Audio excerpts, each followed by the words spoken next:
Natural hair colour కోసం చూస్తున్నారా? అయితే Anoos henna and black expert వాడండి. అంటే నా భర్త నా మాట వినాలని అనుకునేదానండి. అందుకోసం ఆయన్ని చాలా నరకం పెట్టాను సార్.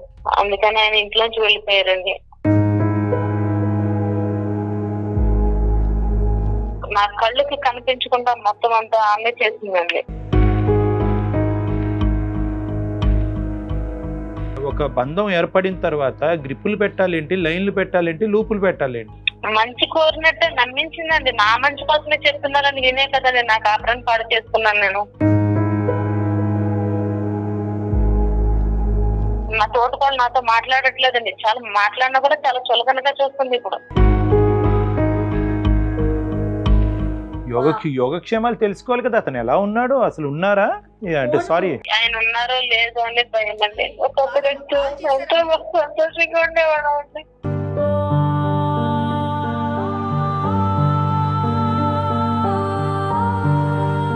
మీరు అతని మనసులో ఉన్న భావాన్ని అర్థం చేసుకుని నేను చెప్పుడు మాటలు విని ఇంట్లో మనిషిని అగౌరవపరుస్తున్నాను, అతను హింస పెడుతున్నాను అన్నది మీరు రియలైజ్ అయ్యి ఉంటే కనుక ఈ రోజు ఇంత అనర్థం జరిగి ఉండేది కాదు. నాశనం చేసింది మీ జీవితాన్ని నాశనం చేసింది ఆ మహాతల్లి. ఇప్పుడు ఆవిడ అంటానికి కూడా లేదు. ఒక మనిషి వెళ్ళిపోయాడంటే అసలు ఎంత బాధపడి ఉంటాడండి. Yes, that is the point. నమస్తే డాక్టర్ గారు. నమస్తే జయ గారు. గంగా భవాని అని ఒక మెయిల్ నేను చూశానండి. సో మనకి మాట్లాడటానికి రెడీగా కూడా ఉన్నారు. ఒకసారి కాల్ చేసేస్తానండి. తప్పకుండా. ముందుగా నేను చేస్తారా మీరు కాల్? నిన్న నేను మాట్లాడానండి, ఎందుకంటే కొంచెం పనుల మీద హడావుడిలో ఉంటారు కదా. సో ఒకసారి కాల్ చేస్తామండి అని బ్రీఫ్ గా కొంచెం టైమింగ్స్ ప్రిపేర్ చేసి ఉంచుతున్నానండి. అప్పటికప్పుడు అనేసరికి వాళ్ళకి ఇబ్బంది కదా కళ్యాణ్ జీ. కరెక్ట్.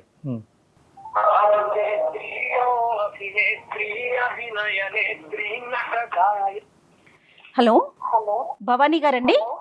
భవానీ గారండి, నేను సుమన్ టీవీ అందమైన జీవితం ప్రోగ్రామ్ నుంచి అండి. భవానీ గారు ఫ్రీగా ఉన్నారా? మాట్లాడొచ్చా? రైట్. నాతో పాటు డాక్టర్ కళ్యాణ్ చక్రవర్తి గారు కూడా ఉన్నారు. ఒక్కసారి మాట్లాడండి. ఓకే అండి, మాట్లాడండి. ఏంటి భవానీ గారు చాలా డల్ గా మాట్లాడుతున్నారు, ఏమ్మా? నా భర్తని చాలా బాధ పెట్టాను సార్. నా భర్త గారు ఇల్లు విడిచిపెట్టి వెళ్ళిపోయారండి. అయ్యో, ఏమైందమ్మా? ఎక్కడి నుంచి మాట్లాడుతున్నారు మీరు? నేను రాజమండ్రి నుంచి మాట్లాడుతున్నానండి. ఎంతకాలం అయిందమ్మా అతని ఇంటి నుంచి వెళ్ళిపోయి? ఆయన వెళ్ళిపోయి 2-3 నెలలు అవుతుంది సార్. చెప్పకుండా? అవును సార్. ఏంటమ్మా అసలు ఏం జరిగింది? మీకు ఎన్ని సంవత్సరాలు అవుతుంది పెళ్ళయి?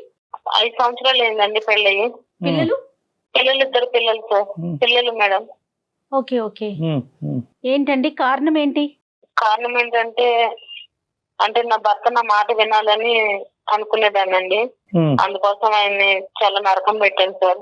అందుకని ఆయన ఇంట్లోంచి వెళ్ళిపోయారండి ఒక రోజు చెప్పా పెట్టకుండా. మాట వినటం అంటే ఏంటండి భవానీ గారు? అంటే ఇప్పుడు మా తోటకోళ్ళు చుట్టుపక్కల వాళ్ళు చెప్పడంతో నేను భర్తని గ్రిప్ లో తీసుకోవాలి, మన మాట వినాలి, మా అత్తయ్య లేకుంటే ఆడపడుచు వాళ్ళ మాటలు వినకుండా నా మాటే వినాలి అనేసి నేను ఆయన్ని బాధ పెట్టడం జరిగిందండి. అది ఇప్పుడు అనిపిస్తుంది కానీ నాకు అప్పుడు నేను గ్రహించుకోలేకపోయాను.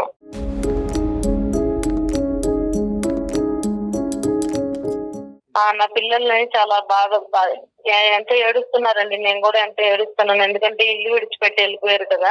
ఇక్కడి వరకు వచ్చేంత వరకు అర్థం కాదమ్మా మనకి. కానీ ఏంటమ్మా, ఏ మాటలు చెప్పేవారు, ఏం వినేవారు, ఏం అడిగి అతన్ని హింస పెట్టేవారు? ఆయన ఉన్నప్పుడు పొద్దున్నే లేచి టీ కూడా పెట్టేదాన్ని కాదండి. అంటే నా మాటే వినాలి, నాతోనే ఉండాలి, నేను చెప్పిందల్లా చెయ్యాలి అనేసి. ఇలా ఉండమని మీకు ఎవరు చెప్పారండి? నాకు మా పక్కింటి వాళ్ళు చెప్పేటోళ్ళండి, మా తోటకోళ్ళు కూడా అండి. మా తోటకోళ్ళండి ఆమె కనిపించకుండా అంతా చేసిందండి. నా కళ్ళకి కనిపించకుండా మొత్తం అంతా ఆమె చేసిందండి.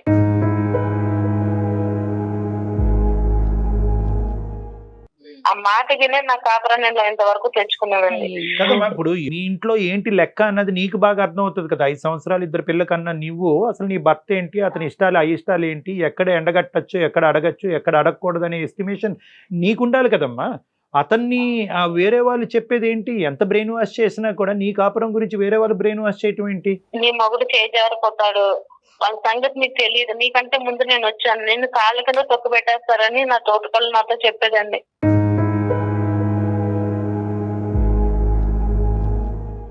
ఇలా చేస్తాను నీ మొగుడు నీకు నీ మాట వింటాడు, లైన్ లోకి వస్తాడు అని చెప్పేసి అనేది. లైన్ లో లేడమ్మా అంటే నా మాటే వినాలని, నా మాట నీ గ్రిప్ లో పెట్టుకోయి. 4-5 సంవత్సరాలు అయింది పెళ్ళయి, చూడు నా మాట ఎలా వింటున్నాను. లైన్ లో పెట్టాలి ఏంటమ్మా ఇవన్నీ? గ్రిప్ లో పెట్టాలి ఏంటి, లైన్ లో పెట్టాలి ఏంటి, పడేయటాలు ఏంటి అసలు? ఏమమ్మా ఒక పెళ్లి అనేటటువంటి ఒక బంధం ఏర్పడిన తర్వాత గ్రిప్పులు పెట్టాలేంటి, లైన్లు పెట్టాలేంటి, లూపులు పెట్టాలేంటి? ఇవన్నీ మా బావగారు మా తోడుకోళ్ళ వెనకాలే కుక్కలాగా తిరిగేటోడండి. ఆయన చూసావా నేను చెప్పినట్టు ఎట్లా చేస్తున్నాడో, 5 ఏళ్ళు ఏంది నువ్వు ఇంతవరకు కూడా నీ మొగుని గ్రిప్ లో పెట్టుకోలేకపోయావు, చెప్పు చేతల్లో పెట్టుకోలేకపోయావు. ఇలా ఉంటే నేను చెప్పు కింద తొక్కు పెట్టేస్తుంది. నీ ఆడపడుచు అత్తగారు కూడా ఫస్ట్ లో నన్ను కూడా ఎంతో బాధ పెట్టారు, నేను ఇప్పుడు చూడు ఎట్లా ఉన్నాను, ఎంత హ్యాపీగా ఉన్నాను అంటే ఆమె మాటలు తినేసి నేను ఇంతవరకు చేసుకున్నానండి. కాదండి, మీ భర్త వల్ల మీరు ఎక్కడైనా ఇబ్బంది పడ్డారా వాళ్ళ మాటలు వినక ముందు? నా భర్త వల్ల ఇబ్బంది ఏం పడలేదండి, చాలా హ్యాపీగా ఉండేవాళ్ళం, చాలా సరదాగా ఉండేవాళ్ళం, నవ్వించేవాళ్ళు, బయటికి వెళ్ళేవాళ్ళం, చాలా పచ్చగా ఉండేవాళ్ళం అండి. బాధపడతావేమో అనే భయంతో ముందుగానే గ్రౌండ్ ప్రిపేర్ చేసుకున్నారు మీరు, అది మీ దరిద్రం. అవునండి. కాదమ్మా, ఇప్పుడు వీళ్ళందరూ ఇలాగ నీకు ఈ విధంగా చెప్పటం వెనకాతలు ఏమన్నా దురుద్దేశం ఉందా, లేదంటే వాళ్ళు మంచి కోరే చెప్పారా నీకు? మంచి కోరినట్టే నమ్మించిందండి, నా మంచి కోసమే చెప్తున్నారని వినే కదండి నా కాపురాన్ని పాడు చేసుకున్నాను నేను. అంటే ఇప్పుడు 2 నెలల క్రితం అతను వెళ్ళిపోవడంతో వీళ్ళందరూ ఆనందపడుతున్నారా? వీళ్ళందరూ ఆనందపడుతున్నారు. నా తోటకోళ్ళు నాతో మాట్లాడట్లేదండి, చాలా మాట్లాడినా కూడా చాలా చులకనగా చూస్తుంది ఇప్పుడు. కదా, ఎక్కడున్నారమ్మా మీ ఆయన? ఎక్కడున్నారు? పోలీస్ కంప్లైంట్ ఏమన్నా ఇచ్చారా? ఎక్కడున్నాడు? ఎక్కడ వాళ్ళ ఇంటికి పోయాడా? ఎక్కడున్నాడు? ఇంతకు ముందు ఒకసారి అలాగే వెళ్ళిపోయారండి, తిరిగి వచ్చారు. అప్పుడు నేను మాట్లాడలేదు, పిల్లలతో ఫోన్ చేపించి మాట్లాడితే వచ్చారు. ఎక్కడున్నా అంటే ఏం చెప్పలేదు, వచ్చారు. ఇప్పుడు వెళ్ళిపోయిన తర్వాత నేను ఇంకా ఫోన్ చేయలేదండి. యోగక్షేమాలు తెలుసుకోవాలి కదా, అతను ఎలా ఉన్నాడు, అసలు ఉన్నారా అంటే సారీ ఆయన ఉన్నారో లేదో అని భయం అండి. ఒకప్పుడు ఎంతో సంతోషంగా ఉండేవాడు అండి, ఆ మాటలు ఎంతో నాశనం చేశాడు.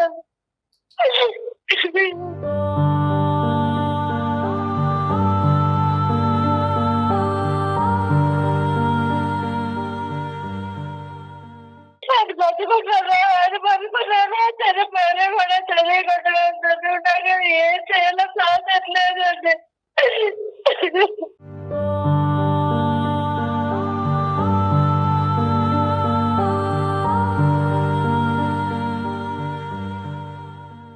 భవానీ గారు, ఫస్ట్ ఒక్క నిమిషం అమ్మ ఒక్కసారి నిన్ను కంట్రోల్ చేసుకున్న ఒక్క మాట ఆలకించు. ఇప్పుడు ఏ కారణం చేతి జరిగింది అనేది ఫస్ట్ ప్రయారిటీ కాదు, దాని గురించి మనం మాట్లాడుకుందాం, అది సెకండరీ.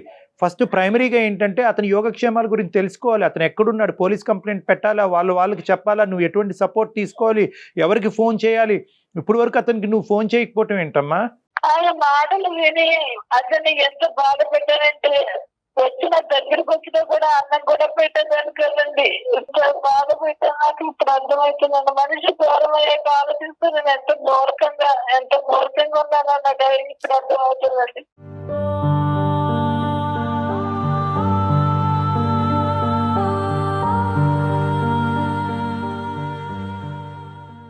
ఈ పిల్లలు పెట్టుకుని ఎట్లా బతకాలో నాకు అర్థం చేయట్లేదండి డాక్టర్ గారు.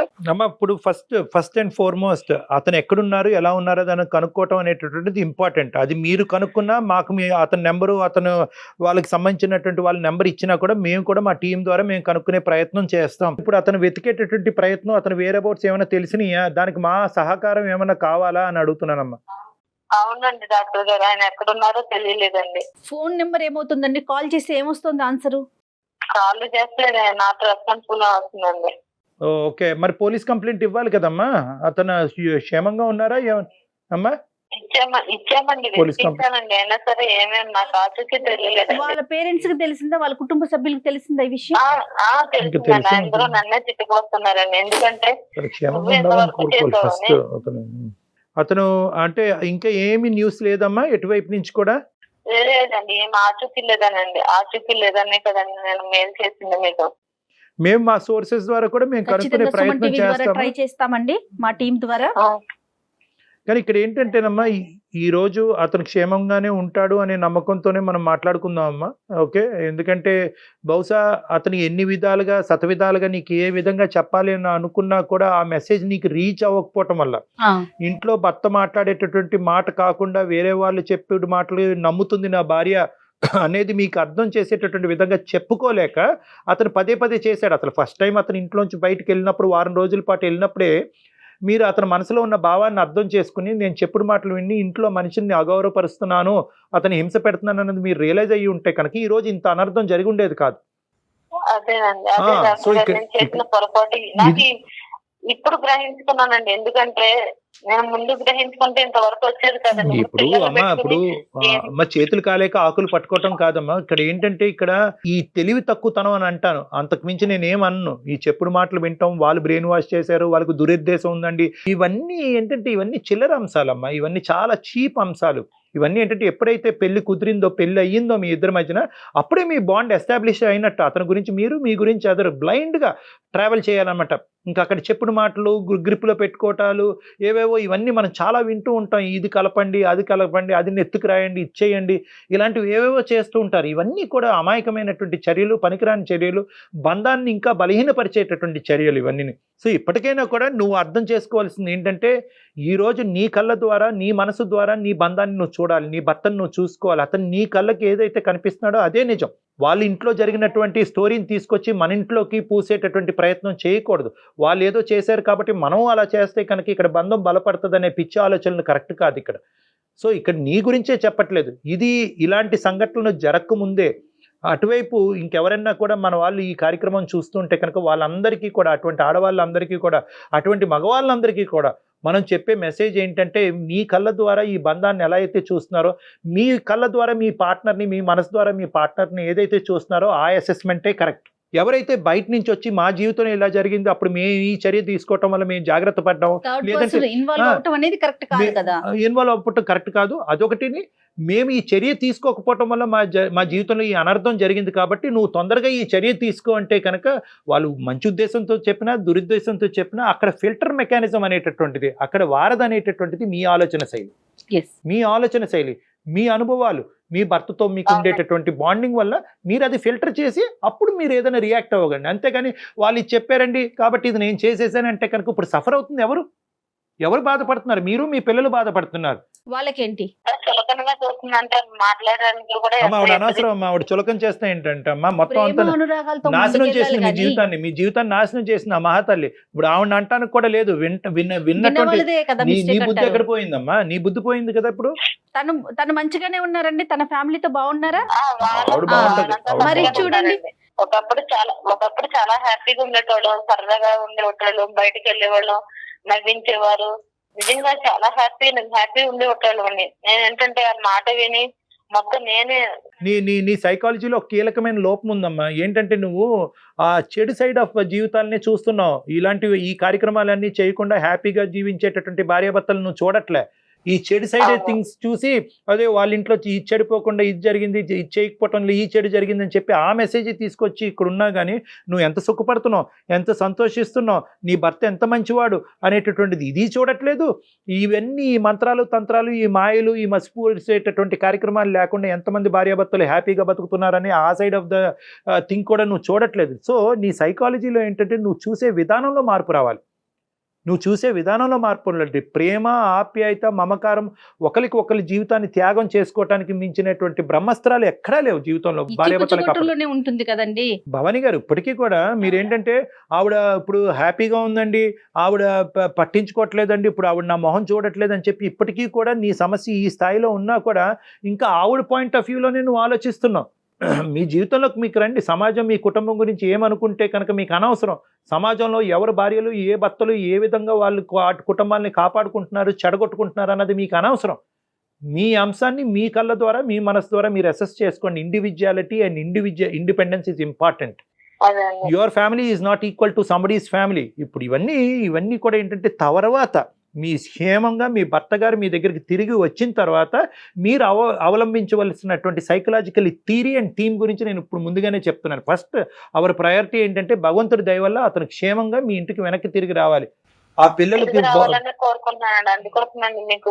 మేము అదే కోరుకుంటున్నాం అమ్మా. తప్పకుండా పిల్లలు ఉన్నారండి, వెనకాల పిల్లల్ని కూడా ఆలోచించకుండా మాటల ద్వారానే నేను ఎంతో బాధ పెట్టానండి. అసలు నా ప్రవర్తన కూడా సరే ఇప్పటికైనా మీకు కనువిప్పు కలిగింది. ఆయన విడిచిపెట్టి వెళ్ళిపోయారండి. ఒక మనిషి వెళ్ళిపోయాడంటే అసలు ఎంత బాధపడి ఉంటాడండి. Yes, that is the point. మీరు అతను వెళ్ళిపోయారు అనే బాధ కంటే అతని పిల్లల్ని, మిమ్మల్ని, కుటుంబాన్ని, ఊరిని అన్ని వదిలి అతను అంత దూరం ప్రయాణం చేశాడంటే కనుక అతను ఎంత మనస్తాపం చెంది ఉంటాడమ్మా. ఈ రోజు అతను ఇంకో తప్పుడు నిర్ణయం తీసుకోకుండా ఉన్నాడు అనేటటువంటిదే మనం భగవంతుడికి ప్రార్థించాలి ఇక్కడ. సో ఇక్కడ ధైర్యంగా ఉండండి, తప్పకుండా ఆయన తిరిగి వస్తారు. మీ ప్రయత్నం మీరు చేయండి, సిన్సియర్ గా చేయండి ఆయన రావడానికి. ఇటు సుమన్ టీవీ తరపున మా ప్రయత్నం కూడా మేము చేస్తాం. అలాగండి. థ్యాంక్ యూ భవాని గారు, ఆల్ ద బెస్ట్ అమ్మా. నమస్తే అమ్మా. కానీ ఎన్ని విచిత్రమైన సంఘటనలు వింటున్నాము కళ్యాణ్ గారు. చెప్పుడు మాటల వల్ల అసలు ఆ గ్రిప్ లో పెట్టుకోవటాలు, ఆ మాటలు, ఆ పదాలే వినటానికి చాలా, అంటే ఇలా కూడా ఆలోచిస్తున్నారా అని అనిపిస్తా ఉంది. ఇప్పుడు చూడండి అమ్మా, అందరూ కూడా చూసేటటువంటి వాళ్ళు అందరూ కూడా ఈ కాలర్ యొక్క సంభాషణ మీరు వింటే కనుక టూ లిటిల్ టూ లేట్. ఆవిడ చాలా లేట్గా తన జీవితంలో ఇప్పుడు రియలైజ్ అయింది. ఇప్పుడు అతను రావాలి, ఆవిడ మారాలి, మారి మళ్ళీ ఒక కొత్త జీవితాన్ని ప్రారంభించాలని మనం కోరుకున్నా కూడా ఒక మనిషి ఒక 2-3 నెలల పాటు కనిపించకుండా, పోలీసులకి తెలియకుండా ఫోన్ స్విచ్ ఆఫ్ చేసి వెళ్ళిపోయాడు అంటే కనుక బహుశా ఈ స్థాయి పరిస్థితి అందరికీ రాకపోవచ్చు. కానీ ఒకే ఇంట్లో ఉంటూ ఇలా భర్తను అనుమానిస్తూ భర్తను భార్యను కానీ, భార్యను భర్తను కానీ అనుమానిస్తూ వేరే వాళ్ళు చెప్పారు కాబట్టి వాళ్ళకి ఇది కరెక్ట్ అయింది కాబట్టి మన జీవితంలో ఇది కరెక్ట్ అవుతుంది అని చెప్పి బ్లైండ్ గా వేరే వాళ్ళ ప్రిన్సిపల్ మన కుటుంబంలో తీసుకొచ్చి పెయింట్ చేయటం అనేటటువంటిది కరెక్ట్ కాదు. ఈ చెప్పుడు మాటల వల్లే చాలా సంసారాలు నాశనం అవుతున్నాయి. మన మనసు, మన ఆలోచన శైలి ఉపయోగించి ఏది కరెక్టు అని నిర్ణయం తీసుకున్నప్పుడే సంసారాలు, జీవితాలు హ్యాపీగా ఉంటాయి. మనల్ని చూసి మన పిల్లలు ఈ విధంగా జీవించాలన్నమాట. వాళ్ళ మాట, వీళ్ళ మాట, వేరే వాళ్ళు మన జీవితాలు సినిమాలు అవుతున్నాయి కాబట్టి వింటం కాదు, మన జీవితాల ద్వారా మనకి ఏది అర్థమైందనే మెసేజ్ తీసుకుని ముందుకెళ్ళాలన్నది అందరికీ అర్థం చేసుకోవాల్సినటువంటి అవసరం ఉందమ్మా. తప్పకుండా, లేదంటే ఇలాంటి కేసులు ఎక్కువ అయిపోతాయి, మనకి ఇబ్బంది అయిపోతుంది. Right Kalyan. Thank you Jagan.